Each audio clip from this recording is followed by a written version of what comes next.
Hello there and welcome to my channel. My name is Stacy and it's great to have you here with me today. I would like to share with you a card that I had made for Alina Crafts using some of the products from her store. She can be found on AliExpress as well as on Amazon. I'll send those links down in the description box below for you guys. So this is a Peony stamp, stencil, and die set. And this is a 5-step stencil, and as you can see there, it's incredibly detailed. And what I love most about it is the fact that the steps are numbered, but we'll get into that in a minute. So here I have my stamp positioning tool, I've got some paper, and I've got the stamp. So I am going to be prepping my cardstock with my anti-static powder tool. And this is really important because I'm going to be doing some heat embossing. And this is a really nice pigment ink, and it stays wet for longer, which allows me then to pour over it the clear embossing powder and not have to worry about it drying before I'm ready for it to dry or anything of the sort. And the reason why we're doing this is because I want to keep the crisp black of the stamp, even though I'm going to be coloring it over stencil, so it'll resist the color that I put over it while I'm stenciling, but you guys will see that a little bit better in a minute. This here is my trusty color wheel, and I chose to do a triad using the colors from the Makes Me Wonder paper pad. So I chose that light blue you see there in that floral pattern, and I went with purple and yellow, and that's how I chose my colors for the peony for today. So here I have my Ultra inks, and the color here that I'm starting with is the color Wisteria. It is going to be the base color for the flower. This is the first stencil. I will be using all 5 steps in today's video. The 2 little circles that you see there are register marks, which actually helps you line up your stencils as you flip through it and make sure that your stencil's in the correct spot each time, and that everything lines up nicely. Second color I'm using is the color Hydrangea, which is slightly darker as you can see, and it'll give my flower some more details. I'll be honest with you guys, this took way more than just one try to line up. But my goodness, am I loving video editing.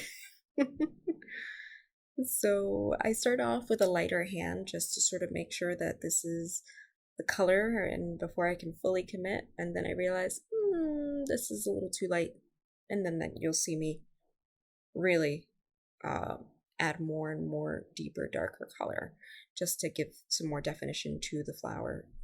Now, sometimes I struggle to choose colors for things, which is why I keep my color wheel nearby. Every so often, I'll bring it out and I'll make sure that, that I'm able to choose colors that are either complementary, analogous, or just to give me some ideas, because sometimes I do get stuck. This next color that we're using is the color Ultraviolet, and so it's going to be the darkest color of the flower. And so you can see that I am no longer shy about how much color I am putting here. I do continue to color in those register marks because I keep thinking to myself, oh, what if I lose the mark? But in any event, side note, I don't actually stencil this quickly. It does take me a little bit, but again, the magic of editing means I can speed this up quite a bit. So here I have the flowers, and yes, I know my brushes could definitely use a good wash.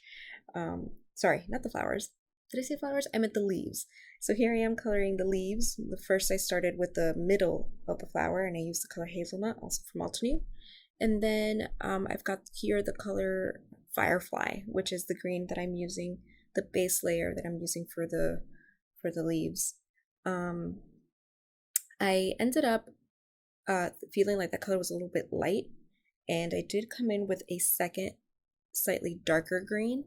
I believe the name of that color is Grass Fields. I'll show you guys the cap in a minute.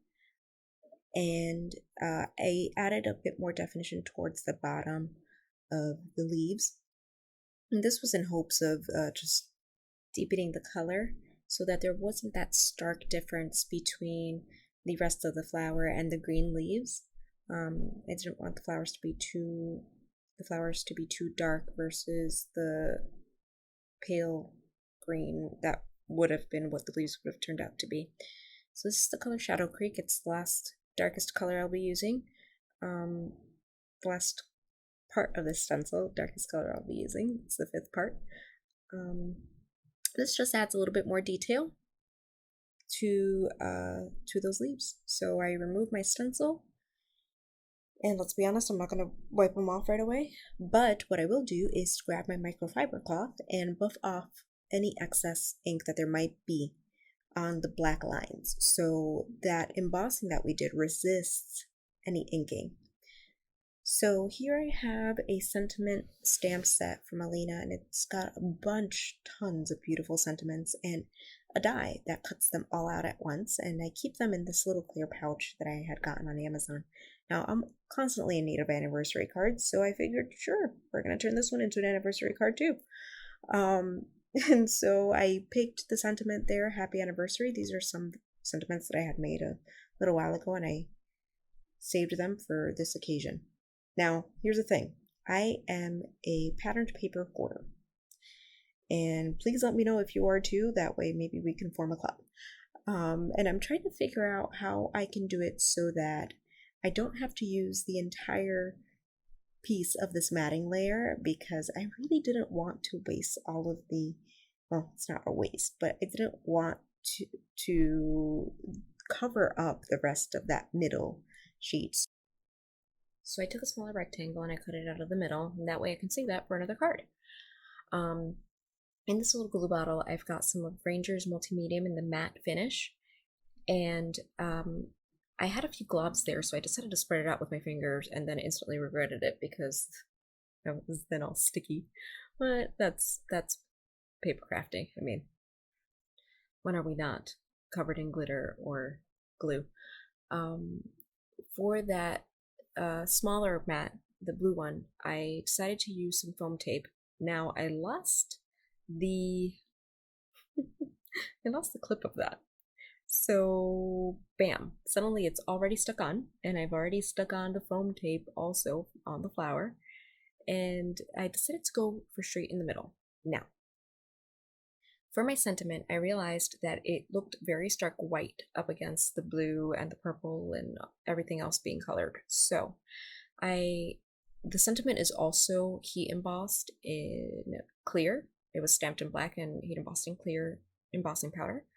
So I took some of the hazelnut that I used for the middle of the flower, and I took the residual ink that was on the brush and just added a little bit of color over top of the sentiment.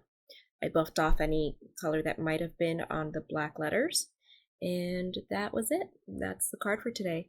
You can find some better, closer pictures of it on my Instagram. I'll post a link to that below as well. And thank you so much for joining me. I hope you guys enjoyed, and please like, comment, subscribe, and all the other fun things down below. Thank you. Bye-bye.